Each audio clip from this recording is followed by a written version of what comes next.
नमस्कार दोस्तों, आज हम पढ़ेंगे वर्ण विचार के अंतर्गत वर्णमाला टॉपिक है। वर्णमाला टॉपिक है हिंदी का सबसे महत्वपूर्ण टॉपिक है, क्योंकि हिंदी का बेस मजबूत करने के लिए वर्णमाला टॉपिक स्वर और व्यंजन को जानना आवश्यक है। इनके वर्णों को जानना आवश्यक है। इसके लिए हम पूरे वर्णों को अच्छी तरीके से पढ़ेंगे। वर्णमाला, वर्णों का क्रमबद्ध समूह वर्णमाला कहलाता है। हिंदी वर्णमाला में वर्णों की संख्या 44 होती है, जबकि हिंदी वर्णमाला में कुल वर्णों की संख्या 52 होती है। हिंदी वर्णमाला में यदि आपसे पूछे वर्णों की संख्या तो आप बताओगे 44, जबकि वर्णमाला में कुल वर्णों की संख्या पूछे तो आप 52 बताओगे। मुंह से उच्चारित होने वाली ध्वनियों के आधार पर वर्ण को चिन्ह भी कहेंगे, को दो भागों में बांटा जाता है। पहला तो है स्वर और दूसरा है व्यंजन। स्वर, जिन वर्णों को बोलते समय मुंह में रुकावट पैदा नहीं होती है, अर्थात निर्बाध या स्वतंत्र रूप से बोले जाते हैं, उन्हें स्वर कहते हैं। हिंदी में स्वरों की संख्या 11 होती है। दोस्तों, आप समझ रहे होंगे स्वर 13 होते हैं, लेकिन स्वर 11 होते हैं। ए, आ, ई, उ, री, ए, आई, ओ, औ। नोट, अंग और अह, आप यही सोच रहे होंगे 13 में लास्ट अंग और अह आते हैं। अंग और अह इन्हें अयोगवा वर्ण कहते हैं, क्योंकि इनकी गिनती न तो स्वरों में होती है और न ही व्यंजनों में। अब पढ़ेंगे स्वर के भेद।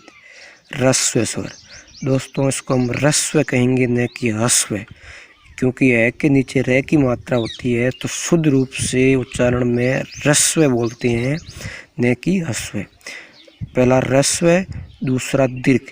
ह्रस्व स्वर, जिन वर्णों के उच्चारण में अपेक्षाकृत कम समय लगे उन्हें ह्रस्व स्वर कहते हैं। ये 4 प्रकार के होते हैं, ए, ई, उ और री। अब दोस्तों आगे बढ़ते हैं। दीर्घ स्वर, जिन वर्णों के उच्चारण में मूल स्वरों की अपेक्षा मूल स्वर अर्थात ह्रस्व स्वर की अपेक्षा ज़्यादा समय लगे उन्हें दीर्घ स्वर कहेंगे। ये 7 होते हैं। इसको पढ़ेंगे आ, ई, उ, ए, आई, ओ, औ। ये आ है, ये बड़ी ई है, ये बड़ा उ है, ए, आई, ओ, औ। व्यंजन, जिन वर्णों को स्वरों की सहायता से बोला जाता है, अर्थात बिना स्वरों की सहायता से इसको नहीं पढ़ा जा सकता, क्योंकि स्वर प्लस करने से ही, अर्थात प्लस का मतलब जोड़ने से ही पूरा वर्ण बनता है। जिन वर्णों को स्वरों की सहायता से बोला जाता है व्यंजन कहलाते हैं। हिंदी में व्यंजनों की संख्या 33 होती है। मुख्य रूप से 3 प्रकार के व्यंजन होते हैं, स्पर्श व्यंजन, अंतस्थ व्यंजन और ऊष्म व्यंजन। स्पर्श व्यंजन क से लेकर मैं तक होते हैं, ये टोटल 25 होते हैं। क से कबूतर से लेकर पै के लांग में मैं तक के 25 होते हैं। ये नीचे डंडी का अर्थ समझ रहे हो दोस्तों, ये हलंत है, इसको हलंत बोलते हैं। हलंत, जब तक स्वर इसमें ऐड नहीं होगा तब तक इसको हलंत में ही पढ़ेंगे। व्यंजन हमेशा हलंत में होता है, स्वर बिना हलंत का होता है। ये 25 होते हैं। अंतस्थ व्यंजन का सही क्रम, इनको सही क्रम में पढ़ेंगे दोस्तों। ये रे, ले, वे, ये भी हलंत में रहेंगे, क्योंकि सारे व्यंजन हैं। इन्हें ईसत व्यंजन भी कहेंगे, अंतस्थ व्यंजन को ईसत व्यंजन भी कहेंगे।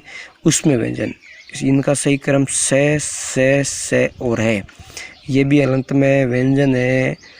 इससे ऊष्म व्यंजन और ऊष्म को संघर्षी व्यंजन भी कहेंगे। व्यंजन हलंत में ही होते हैं, क्योंकि स्वर को प्लस मतलब जोड़ने पर ही ये संपूर्ण वर्ण तैयार होता है। व्यंजन हमेशा हलंत में ही लिखा जाता है।